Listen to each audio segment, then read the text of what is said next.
Hello everyone, welcome you all. हमारा अभी currently chapter चल रहा था, दैट इज़ एक्सक्रीटेड प्रोडक्ट और उसकी एलिमिनेशन के ऊपर। और उसमें 3 लेक्चर्स में हमने उस चैप्टर को फिनिश कर लिया है। और आज की जो क्लास है वो नया चैप्टर स्टार्ट हो रहा है, that is locomotion and movement. और ये चैप्टर भी बहुत ज़्यादा इंपॉर्टेंट है क्योंकि ये ह्यूमन फिजियो के अंदर आता है। तो ह्यूमन फिजियो के अंदर जितने भी चैप्टर्स हैं वो सारे के सारे इंपॉर्टेंट है। और नीट में यहाँ से 2 से 3 सवाल हर एक चैप्टर से आता है। तो बहुत ही ज़्यादा इम्पोर्टेंट हो जाता है हर एक चैप्टर। तो आई होप कि आप जो है एक्सक्रीटिव प्रोडक्ट एंड एलिमिनेशन वाला चैप्टर जो है उसको कवर कर लिए होंगे। और आज की जो क्लास है वो लोकोमोशन एंड मूवमेंट से स्टार्ट कर रहे हैं हम। So from the very basic, that locomotion और मूवमेंट होता क्या है, इनके बीच की डिफरेंसेस क्या है। सबसे पहले हम पढ़ते हैं लोकोमोशन क्या होता है। लोकोमोशन क्या होता है, that this is the act of changing of the posture and position by an individual. किसी भी इंडिविजुअल के द्वारा चेंजिंग ऑफ द पोस्चर, यानी कि उसका पोस्चर भी चेंज हो रहा है। यानी कि अगर जैसे हमारा हैंड की बात कर ले तो हैंड अगर ऊपर है और नीचे आ रहा है तो भी ये लोकोमोशन के अंदर काउंट होगा। और पोजीशन, जैसे एक स्टेप हम बढ़ाते हैं अगर आगे पीछे दाएं बाएं कहीं पे भी, तो अगर हमारा पोजीशन भी चेंज हो रहा है, हमारा पोस्चर भी चेंज हो रहा है। मान लेते हैं कि हमारा हाथ पहले राइट साइड में था, उसको हम फिर हम लेफ्ट साइड में कर रहे हैं, तो ऐसा हो रहा है। तो अगर उसका पोस्चर भी चेंज हो रहा है, पोजीशन भी चेंज हो रहा है, अगर दोनों का दोनों चेंज होता है तो उसको हम कहते हैं that is the locomotion. Movement की बात करें तो this is the act of changing in posture by an individual. मतलब सिर्फ अगर पोस्चर चेंज हो रही है तो उसको हम कहते हैं मूवमेंट। मतलब अगर हमारा पोजीशन चेंज नहीं हो रहा है, जैसे हम एक ही जगह पे खड़े होके अगर हम अपना हाथ हिला रहे हैं, पैर हिला रहे हैं, एक ही जगह पे जंप कर रहे हैं, तो उसमें क्या हो रहा है कि हमारा सिर्फ पोस्चर चेंज हो रहा है, हमारा पोजीशन चेंज नहीं हो रहा है। तो हम कहते हैं कि यहाँ पे इसको मूवमेंट कहा जाता है। तो इसके बाद जो है हमारा मूवमेंट जो होता है, मूवमेंट दो तरह का हो सकता है। एक होता है इंटरनल मूवमेंट और दूसरा होता है एक्सटर्नली मूवमेंट। इंटरनल मूवमेंट जो होता है हमारे अंदर, वो होती है पेरिस्टाल्टिक मूवमेंट। अब पेरिस्टाल्टिक मूवमेंट क्या होती है, जो हमारे ईसोफेगस जो है, यहाँ पे जो एलिमेंट्री कैनाल में हमारा जो भी तरह का मूवमेंट होता है, चाहे वो डाइजेशन की बात कर ले, एक्सक्रीशन की बात कर ले, तो यहाँ पे जो भी एलिमेंट्री कैनाल के अंदर हमारा जो जो तरह का मूवमेंट होता है उसको हम कहते हैं पेरिस्टाल्टिक मूवमेंट। जब हम फूड को इनगल्फ करते हैं, वहाँ से ईसोफेगस के द्वारा वो हमारे स्टमक में जाता है, तो ये सारी चीज़ें जो होती है उसको हम कहते हैं इंटरनल मूवमेंट। इसके बाद एक्सटर्नल मूवमेंट की बात कर ले तो एक्सटर्नल मूवमेंट में होता है जैसे हमारा जॉज, जो अभी हम बोल रहे हैं, मान लो बोल रहे हैं तो हमारा क्या हो रहा है, जॉ यानी कि जबड़ा हमारा हिल रहा है, टंग हिल रहा है, लिम्स जो होता है हाथ पैर वो हिल रहे हैं। और ये सारी चीज़ें जो होती है जो बाहर से दिख रही है उसको हम कहते हैं एक्सटर्नल मूवमेंट। तो दो तरह का मूवमेंट होता है। इसके बाद लोकोमोशन की पर्पस क्या होती है, क्यों लोकोमोशन होती है, इन सर्च ऑफ फूड, या तो खाने की तलाश में, या शेल्टर की तलाश में, या फिर क्लॉथिंग के तलाश में हो सकता है फूड पर्पस ऑफ लोकोमोशन। और एक और पॉइंट है यहाँ पे, दैट इज ये बहुत ज़्यादा इंपॉर्टेंट है, इससे डायरेक्टली क्वेश्चन आता है कि सारे तरह के जो लोकोमोशंस होते हैं वो मूवमेंट कहलाता है, लेकिन सारे तरह के मूवमेंट लोकोमोशन नहीं होता है। ये एग्जैक्टली ट्रू पॉइंट है, क्योंकि यहाँ पे सारे तरह के लोकोमोशन में मूवमेंट होगा ही। क्योंकि मूवमेंट में क्या होता है, बेसिकली वहाँ पे सिर्फ चेंज होता है इन द पोस्चर, लेकिन लोकोमोशन में पोस्चर और पोजिशन दोनों चेंज होता है। इसलिए सारे लोकोमोशंस जो होते हैं उसमें मूवमेंट तो होगा ही, लेकिन सारे तरह के मूवमेंट जो है उसमें लोकोमोशन नहीं होता है। मतलब हर एक तरह का, मान लो अपना हाथ हिला रहे हैं, सिर्फ हाथ हिला रहे हैं तो वो एक तरह का मूवमेंट हो सकता है, वो लोकोमोशन नहीं होगा, क्योंकि लोकोमोशन जो है उसके अंदर पोजीशन का भी चेंज होता है। ठीक है, तो ये पॉइंट हमें अच्छे से याद रखना है। इसके बाद जो है हम चलते हैं आगे, जिसमें सबसे पहले हम पढ़ते हैं कि टाइप ऑफ हमारा मूवमेंट क्या क्या होता है, कौन कौन तरह के मूवमेंट होते हैं। तो ये एनसीईआरटी को ही हम कवर करेंगे पूरा। इसमें सबसे पहला मूवमेंट की अगर हम बात कर ले तो वो होता है एमीबॉइड या फिर स्यूडोपोडियल मूवमेंट, जिसमें स्यूडोपोडिया हमें देखने को मिलता है। जो अमीबा होता है वो, उसकी स्ट्रक्चर जो होती है वो फूड के मतलब फूड को जब वो देखता है, फूड को अगर वो इनगल्फ करना चाहता है तो उसके लिए वो एक फॉल्स फीट बनाता है, जिसको कहते हैं हम स्यूडोपोडिया। तो स्यूडोपोडिया बनाता है जिसके कारण वो क्या करता है, फॉल्स फीट बना के उस फूड को अंदर कैप्चर करता है। तो ये हमें एमीबॉइड तरह की जो मूवमेंट होती है स्यूडोपोडिया जिसमें हमें देखने को मिलता है, जिसको हम फॉल्स फीट भी कहते हैं, ये हमें अमीबा के अंदर देखने को मिल सकता है। इसमें एमीबॉइड मूवमेंट में और एग्जाम्पल हो सकता है हमारा डब्ल्यूबीसी। इसके बाद जो मैक्रोफाज होते हैं जिसके पास फैगोसिटिक प्रॉपर्टी होता है, जो खा जाता है सेल को, उसको, और मैक्रोफाज मोनोसाइट जो होता है उसमें होता है एमीबॉइड मूवमेंट देखने को मिलता है। दूसरा हम बात करें दैट इज़ द सिलियरी की, तो सिलियरी मूवमेंट जो है इसमें सिलिया बेसिकली इन्वॉल्व रहता है, और सिलिया जो है वो कहाँ कहाँ प्रेजेंट होता है, जो हमारा ब्रोंकियोस था जहाँ पे डस्ट पार्टिकल वगैरह जा रहा था, तो उसमें उसको क्या कर रहा था, मतलब उसको रिमूव करने के लिए जो है ब्रोंकियोस के अंदर प्रेजेंट था सिलिया। उसके बाद फेलोपियन ट्यूब जो है यहाँ पे ओवा का ट्रांसपोर्टेशन जो होता है उसमें हेल्प करता है सिलियरी मूवमेंट, सिलिया हेल्प करता है। तीसरा होता है हमारा मस्कुलर मूवमेंट जो होता है, इसमें आता है हमारा मसल्स, और मसल जो होता है इसकी कोऑर्डिनेटेड एक्टिविटी होती है बिटवीन दी मस्कुलर स्केलेटल और द न्यूरल सिस्टम, तब मस्कुलर मूवमेंट हमें देखने को मिलता है। चौथा हो जाता है हमारा फ्लैजुलर मूवमेंट, और फ्लैजुलर मूवमेंट जो होता है इसमें एग्जांपल आता है जो हमारा टेल होता है स्पर्म का, वो स्पर्मेटोजोआ जो है इसमें मॉडिफाइड टाइप की फ्लैजुला होती है, और स्पॉन्जीज और यूग्लिनॉइड जो होता है ये भी फ्लैजुलर मूवमेंट ही शो करता है।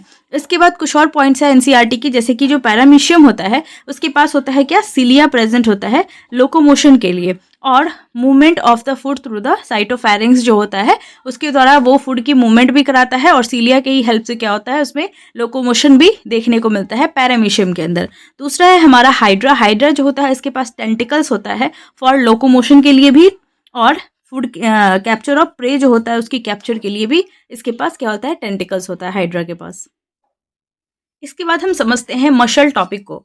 मसल जो होता है ये कंस्टिट्यूट करता है हमारा जो 40 to 50% जो टोटल बॉडी वेट होता है, वो टोटल मतलब टोटल वेट का 40 to 50% जो होता है हमारा मसल होता है। मसल की जो है ओरिजिन होती है मेसोडर्मल, मैंने आपको ऑलरेडी बता रखा है, स्ट्रक्चरल ऑर्गेनाइजेशन इन एनिमल्स में। और ये मसल जो होता है वो 3 तरह का हो सकता है, एक होता है स्केलेटल मसल, दूसरा हो सकता है स्मूथ या फिर विसरल मसल, और तीसरा होता है हमारा कार्डियक मसल। जो हमारा स्केलेटल मसल है उसको हम यहाँ पे डिटेल में समझते हैं। जो हमारा स्केलेटल मसल होता है इसकी स्मॉलेस्ट सबसे छोटी इकाई की बात कर ले तो वो होता है मायोफिब्रिल। बहुत सारे मायोफिब्रिल से मिलके स्केलेटल मसल हमारा कंपोज होता है, तो इसकी सबसे स्मॉलेस्ट यूनिट जो होती है वो मायोफिब्रिल होती है। दूसरी जो बंडल होती है मायोफिब्रिल को उसको हम कहते हैं फैशिकल। तीसरा जो बंडल होता है फैशिकल का उसको हम कहते हैं फैसिया। अब हम डायग्राम की अगर बात करें तो उसकी क्रॉस सेक्शनल व्यू अगर हम लेते हैं तो उसमें सबसे पहले जो बाहर आती है फैशिया, फैसिया की कवरिंग जो होती है उसको हम कहते हैं बाहर की covering, that is the epimysium. इसके बाद आता है हमारा फैशिकल, और फैसिकल की जो कवरिंग होती है उसको हम कहते हैं पेरीमाइसियम। ठीक है, अंदर होता है हमारा मायोफिब्रिल जो कि सबसे स्मॉलेस्ट इकाई है, सबसे स्मॉलेस्ट यूनिट है, तो उसकी जो कवरिंग होती है उसको हम कहते हैं एंडोमाइसियम। तो फैसिया की एपीमाइसियम, फैसिकल की पेरीमाइसियम, और मायोफिब्रिल जो होता है इसका होता है इंडोमाइसियम। अब हम समझते हैं द स्मॉलेस्ट यूनिट मायोफिब्रिल को, क्योंकि मायोफिब्रिल जो है यहीं पे सारा इस चैप्टर में जितना भी चीज़ें समझना है अब मायोफिब्रिल के रिलेटेड ही समझना है। तो सबसे पहले जो होता है ये मायोफिब्रिल जो है इसकी कवरिंग को मैंने आपको बता ही दिया कि एंडोमाइसियम होता है अंदर की लेयर सबसे, और इसमें बैंड्स देखने को मिलता है, कुछ डार्क बैंड और कुछ लाइट बैंड देखने को मिलता है। ये मैं आगे आगे आपको डिटेल में करवाऊंगी। और इसकी जो मेम्ब्रेन होती है, मतलब एंडोमाइसियम के अंदर जो मेम्ब्रेन होती है, इसकी मेम्ब्रेन उसको वो होती है प्लाज्मा मेम्ब्रेन। तो यहाँ पे जो एंडोप्लाज्मिक होता है बेसिकली मसल का, उसको अलग सा नाम दिया रखा है क्योंकि मसल जो है इसके लिए वर्ड यूज होता है शार्को, तो इसीलिए जो एंडोप्लाज्मिक रेटिकुलम होता है मसल का उसको कहते हैं हम सार्कोप्लाज्मिक रेटिकुलम। दूसरा जो प्लाज्मा मेम्ब्रेन होगा इसका उसको हम सार्कोलेम्मा कहेंगे, और तीसरा इसकी साइटोप्लाज्म जो होती है मसल की उसको हम सार्कोप्लाज्म कहते हैं। ठीक है, तो सारा का सारा सार्को वर्ड से ही, सार्क वर्ड से ही आता है, तो इसलिए सार्को वर्ड हम याद रखेंगे। और जो हमारा एंडोप्लाज्मिक रेटिकुलम होता है उसका बेसिक काम क्या होता है कि कैल्शियम आयन को स्टोर करता है, तो रिजर्वायर होता है। वैसे ही सार्कोप्लाज्मिक रेटिकुलम जो होगा वो रिजर्वायर होगा हमारा कैल्शियम आयन का, और ये बहुत ज़्यादा इंपॉर्टेंट है, इसको याद रखना है। ठीक है, इसके बाद मसल की कुछ प्रॉपर्टीज़ के ऊपर बात कर लेते हैं। तो प्रॉपर्टी जो होती है मसल की उसमें सबसे पहली है दैट इज कॉन्ट्रैक्टिलिटी। कॉन्ट्रैक्टाइल हो सकता है, मतलब इसका मतलब होता है the ability to get shorten in length, मतलब जैसे ही कॉन्ट्रैक्ट करेगा, कॉन्ट्रैक्ट का मतलब होता है सिकुड़ जाना, सिकुड़ जाना का मतलब छोटा हो जाता है, मतलब लेंथ में वो छोटा हो सकता है मसल, ये एक पहली प्रॉपर्टी होती है। दूसरी होती है एक्सटेंसिबिलिटी, मतलब वो खुद को स्ट्रेच भी कर सकता है, एक्सटेंड भी कर सकता है, उसके पास एबिलिटी होता है, तो कॉन्ट्रैक्टिलिटी हो सकता है, एक्सटेंसिबिलिटी हो सकता है। तीसरा होता है इलास्टिसिटी। इलास्टिसिटी का मतलब होता है ability to get back in the normal position, मतलब फिर से उसको अगर हम खींचेंगे तो वो अपना नॉर्मल पोजीशन में वापस से आ सकता है। ठीक है, इसके बाद हम बात कर ले यहाँ पे एक्साइटेबिलिटी की, तो ability of the muscle cell to respond to an किसी भी स्टिमुलस के प्रकार, मतलब किसी भी स्टिमुलस के सामने वो खुद को क्या कर सकता है, एक्साइट कर सकता है, रिस्पॉन्ड कर सकता है, तो मसल सेल के पास ये एबिलिटी भी होती है। इसके बाद अब हम बात करें, हमारे पास दो तरह की कॉन्ट्रैक्टाइल प्रोटीन होती है, मतलब ability to get shorten in length, इस तरह की प्रॉपर्टी वाली जो हमारी दो तरह की प्रोटीन होती है यहाँ पे, एक होती है एक्टिन प्रोटीन और दूसरी होती है मायोसिन। जो एक्टिन होती है ये थिन फिलामेंट होता है और जो मायोसिन होता है वो थिक फिलामेंट होता है। एक्टिन की बात कर ले तो दो तरह की होती है, एक जी एक्टिन जिसको ग्लोबुलर एक्टिन कहते हैं, और एफ एक्टिन जो होता है हमारा फिलामेंटस एक्टिन होता है। जो जी एक्टिन होता है हमारा, ये हमारा क्या है, that is the G actin है। और जी एक्टिन जो है इसके अंदर ही, जी एक्टिन यानी ग्लोबुलर एक्टिन, और इसी के अंदर पॉलीमराइजेशन होती है with the help of magnesium ion के प्रेजेंस में, और हमें देखने को क्या मिलता है, फिलामेंट जैसा एक्टिन यानी कि फिलामेंटस एफ एक्टिन हमें देखने को मिलता है। तो ग्लोबुलर एक्टिन के अंदर ही पॉलीमराइजेशन होती है in the presence of magnesium ion, और हमें मिलता है क्या, एफ एक्टिन। ठीक है, अब हम एक्टिन के ऊपर कुछ और बात कर लेते हैं कि एक्टिन जो होता है उसमें आता है ये ट्रोपोमाइसिन होता है और ट्रोपोनिन प्रेजेंट होता है। एक तो होगा कि ये जी एक्टिन और एफ एक्टिन होगा, दूसरा होगा इसमें ट्रोपोमाइसिन और ट्रोपोनिन। ट्रोपोनिन तीन तरह का हो सकता है यहाँ पे, ट्रोपोनिन आई, ट्रोपोनिन टी और ट्रोपोनिन सी, इन सब का अलग अलग फंक्शन होता है। पहला जो ट्रोपोनिन आई होता है, आई से वर्ड याद रखेंगे कि इनहिबिट करता है द बाइंडिंग ऑफ एक्टिन और मायोसिन की जो बाइंडिंग होगी उसको क्या करता है, रोकता है, इनहिबिट करता है, ये हमें याद रखना है। दूसरा ट्रोपोनिन टी जो होता है ये बाइंड करता है ट्रोपोमायोसिन से। तीसरा ट्रोपोनिन सी जो होता है ये बाइंड करता है हमारे कैल्शियम आयन से, तो इनको याद रखना है।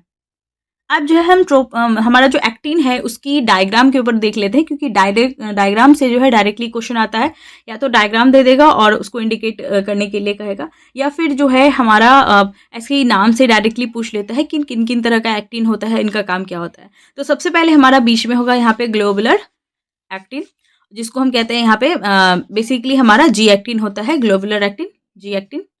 इसके बाद जो है इसके ऊपर बेसिकली रोप के जैसा, रस्सी के जैसा जो है इसको लपेटी हुई रहती है, जिसको कहते हैं हम ट्रोपोमायोसिन। ये फाइबरस होता है जो उसको पूरा का पूरा कवर करता है, इसको पूरा बांध के रखता है ग्लोबुलर एक्टिन को। और कहीं कहीं पे, और तीसरा जो है हमारा वो ट्रोपोनिन है, जो कहीं कहीं पे ऐसे ही प्रेजेंट होता है, ट्रोपोनिन, जो कि तीन होगा, क्योंकि ट्रोपोनिन टी, ट्रोपोनिन आई और ट्रोपोनिन सी होता है। ठीक है, तो ये ट्रोपोनिन होता है, ग्लोबुलर एक्टिन होता है, ट्रोपोमाइसिन होता है, और इस डायग्राम को हमें याद रखना है एक्टिन का। कॉन्ट्रैक्टाइल प्रोटीन जो होता है वो एक्टिन और मायोसिन होता है, और रेगुलेटरी प्रोटीन जो होता है वो ट्रोपोनिन और ट्रोपोमायोसिन होता है।